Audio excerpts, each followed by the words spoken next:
4 dogs euthanized after being infected or exposed to rabies. The case is showing up in Mount Pleasant, concerned pet owners and veterinarians like Katie Dunn. She had to put down the animals. First time I've seen it in 7 years of practice.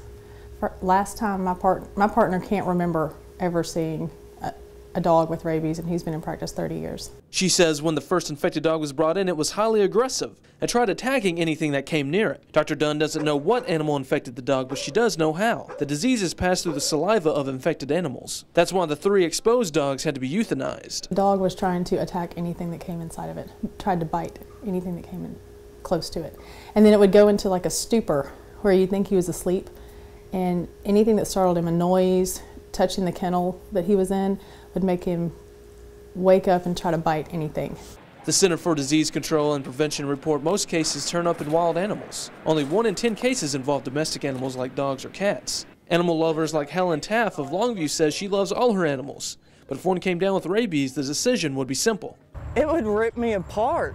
He's our baby, but when it comes down to being a danger to humans and other animals or wildlife or anything, they've got to be put down. Dr. Dunn says that once an animal becomes infected with rabies, there's only one option. That option is to have it humanely euthanized. The best thing anyone can do to prevent themselves and their animals from becoming infected by rabies is to be vaccinated. It's the law, and a warning this dog owner takes seriously. They're all loved, taken well care of. We give them all rabies shots. In Mount Pleasant, Titus County, I'm Kevin Boyce, KYTX, CBS 19 News. I didn't pick this until sophomore year of college. I was undecided, and I was like,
It's really nice, you know. It's really awesome because, you know, it's on 12/12/12, and I think it's been the last time it's going to happen like this century, I think.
Longview turns 142 years old next May. Many buildings that are as old as the city itself, like the Judge Campbell House, have fallen into disrepair with time.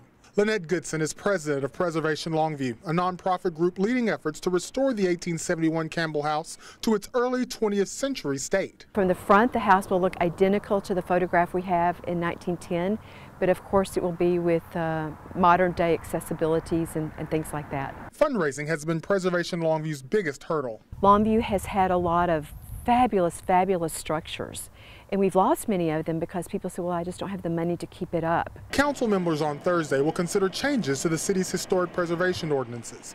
The changes would set up a better system for identifying historic landmarks and make it more difficult to tear them down.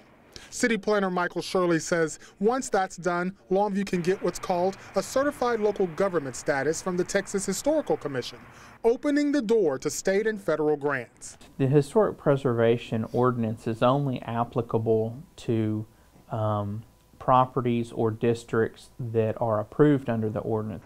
If the City Council adopts the ordinances on Thursday, it's not going to make much of a change for the average property owner, but it is going to help areas like here at Longview Junction be able to obtain state and federal grants to make improvements and preserve these historic structures. The city says it's held 2 public hearings so far on the issue, and no one has spoken opposition. This is Texas. We're not in a community where people want to be told what color to paint their houses or anything like that.